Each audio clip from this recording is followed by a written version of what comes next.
All right, so we did the break synths. Now we're going to get into the drop leads and the drop synths. So this is basically the leads we got.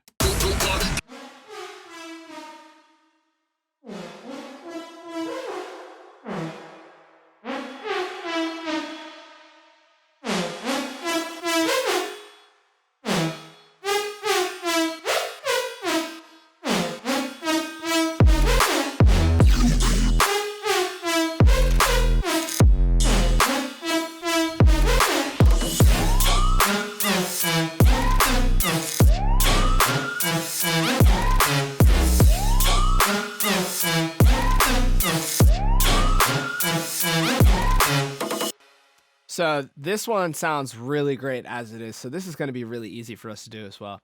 I'm going to start off with a Pro Q.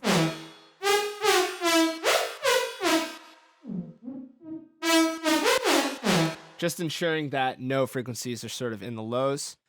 And I'm just going to give it a little, I'm going to cut at 3500 like we've been doing.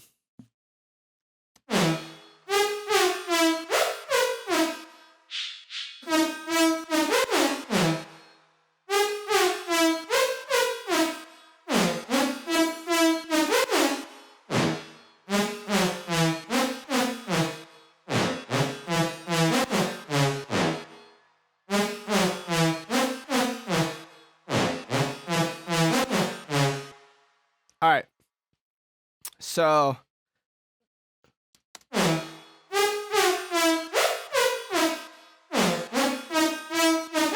it's really cool when you leave your mouse like hovered here, it will just like freeze the waveform. So this is really useful if you're trying to figure out like where these like resonant peaks are. But this one sounds good. So I just did a little bit of EQing here, notched out some 35, also notched out some of these low mids. But then, so the track doesn't sound thin, I just boosted the frequencies next to it. So we kind of get, this is like a reoccurring thing I do, just so it's even. I'm just sort of shifting where I want the boost to be. But this sounds great from the start, so we don't really have to worry too much about it. One thing I want to get into briefly, whether or not we use it on this track, it doesn't really matter because this sounds great, but I want to get into the DS and the gate because the DS might help with some of those harsher frequencies, but it's not something I use all that much. So I'm just going to briefly explain it real quick and we'll see if it helps or not.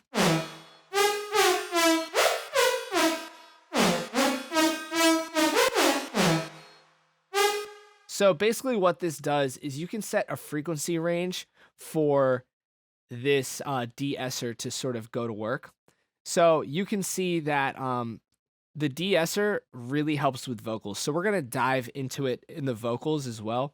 But sometimes it can help with your synths as well because the synths sort of lie in the same range as the vocals where they start to like de-ess and get all wacky.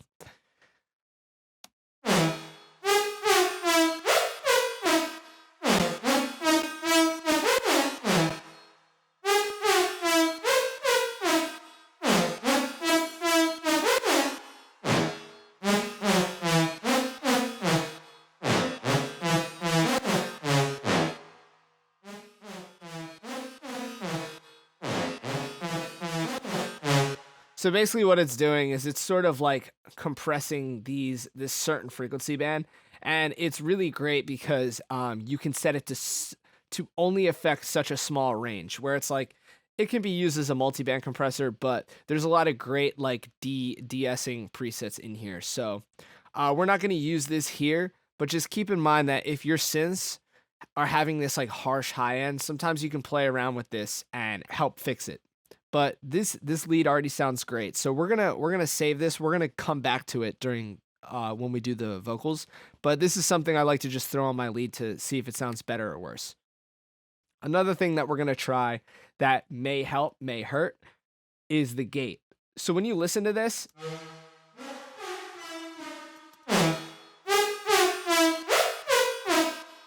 there's just this like, and you know what? There is no reverb. It's just the reverb going to this send.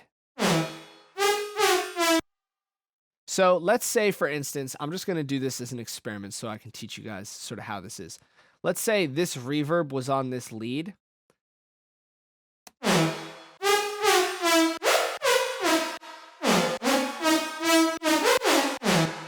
So let's say this reverb was on this lead and it was baked into the lead, so you couldn't do anything about it. This is really, this happens a lot when you get stems if you're collabing with other artists or you're doing mix and masters for people. This happens a lot. So basically you're like, wow, this reverb is like really just obvious, the tail. And what happens is when you have a reverb like that, it sort of just starts to lose its dynamicness because everything, you're just hearing a constant sound. So this might be somewhere where I want to use the gate.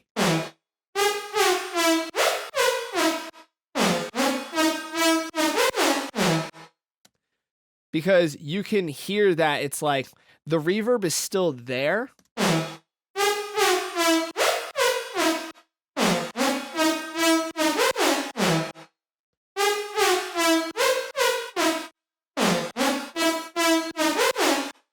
The reverb is still there, but you just can't hear the long tail of it. So how this works is you can see this line right here is where the threshold is. So how a gate works is anything below the threshold will be shut off, and it all depends on the ratio. So if the ratio is here, it won't.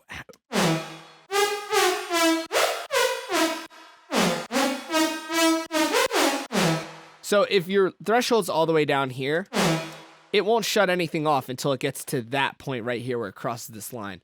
So what I like to do is sort of leave it around like right there. So right when it gets to the tail end, it sort of starts to shut off. And so you can sort of play around with this ratio.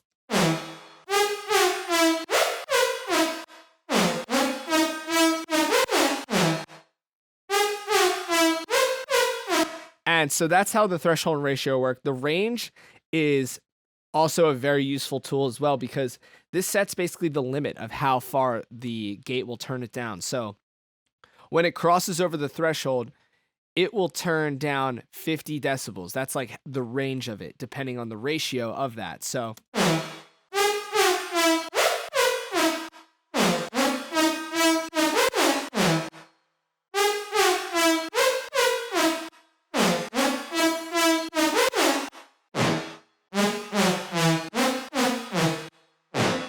and you can hear it right there is we're really like controlling the tail of this. And that'll help too when making a dynamic mix because the reverb won't be taking up as much space.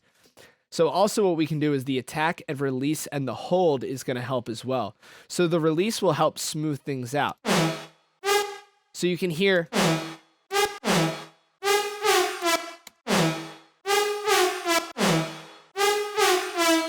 So if the release is too high, it just won't do anything at all. But you can set the attack.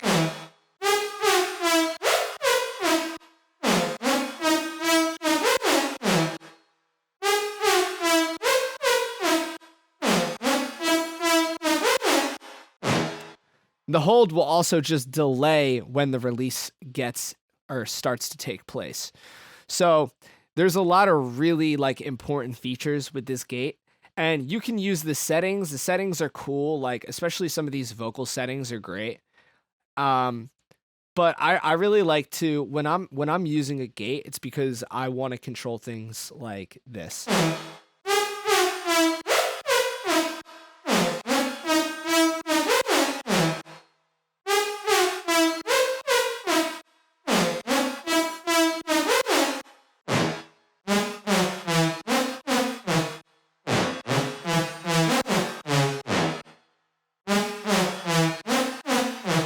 So you can really just sort of dial in the gate. So let's listen to it with the gate and then without it.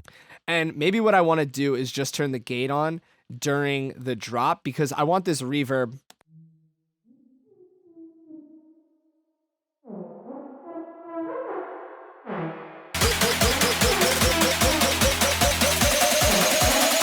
Nobody got it learned.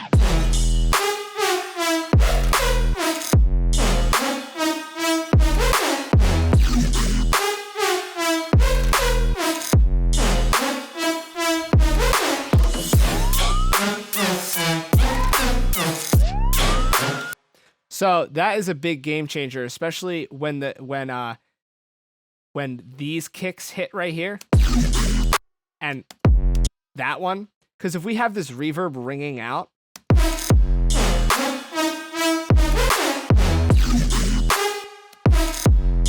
so okay, right there, that's a perfect example. So that reverb rings into this 808, but if we have the gate there, it sort of pronounces the 808 a little bit more. Now, another thing you could do is just turn off the track there, and that would do just as good of a job. But the gate helps a lot when you're just like, you can sort of like dial like the transients and like how the tail works. So that is how you use the Pro G. This is definitely more useful than the DS in my opinion. But you can definitely find good ways to use this if you want the gate to work automatically. I tend to just shut the track off when I don't want it there anymore, like this.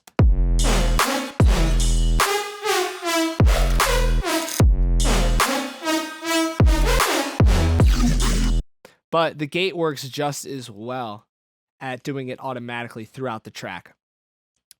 All right, so now let's look at this bass shot. So this sounds really good. We have an EQ there, right there, but I'm gonna add another EQ here.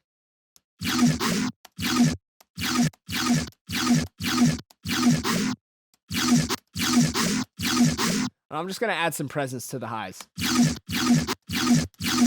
Nothing really different, but it sounds so beast. Like, I don't want to take away from it.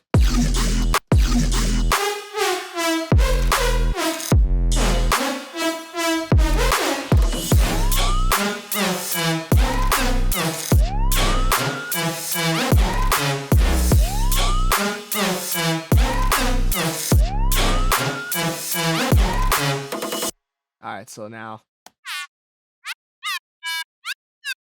So I'm not gonna really touch this. This is just sort of background element. We could honestly do without it. But it's there, you know, you can definitely hear it. But I think it sounds good how it is. So I'm not really gonna, I don't really need to do anything there. So the synths as a whole, we have some reverb going on here. And you know what? Let's go ahead and let's switch this reverb with Pro R. This is where we're gonna use Pro R.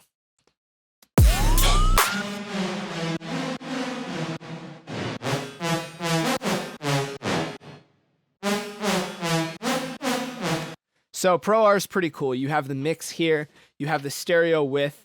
I like to keep that not below 70. You know, I like to keep that pretty here. So this decay rate, you can just sort of adjust this. This is just, you see that this adjusts the time as well.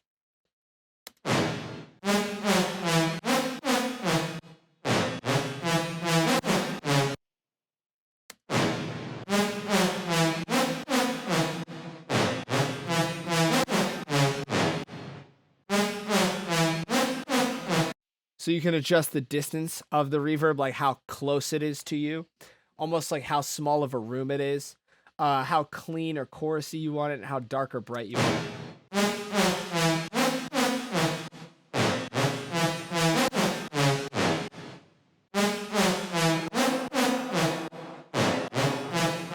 You can also EQ like the reverb, and then there's also like this. So there's a post EQ and a decay rate EQ. So this post EQ, I think, just is like a blanket EQ of the entire reverb after the fact, and then this decay rate EQ might just be the tail end of the EQ. Like this might be the beginning.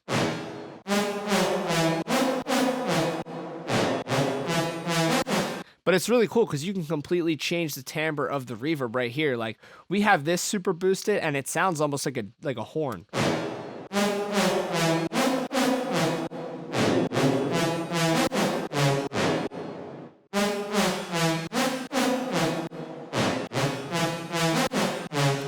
So, I mean, this EQ is just really useful and it's really cool. So this is something that I don't use too often, but it definitely sounds great. Like I think you can just do more with it. It's more intuitive than the Ableton EQ.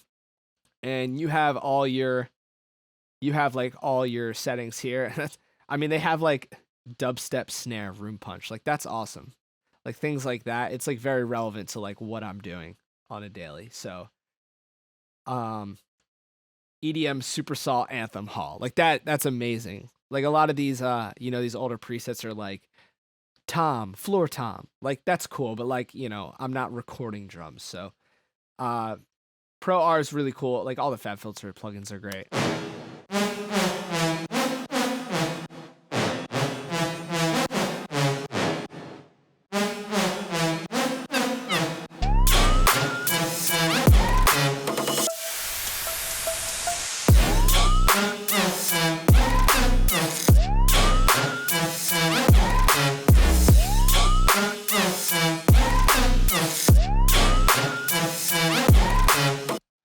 All right.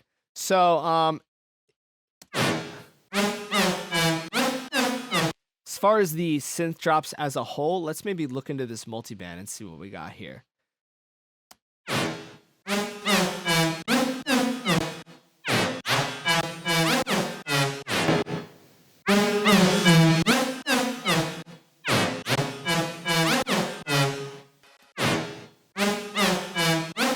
I don't think we need anything. I think it sounds good how it is. So, only thing I might do is maybe like EQ some of these highs up a bit.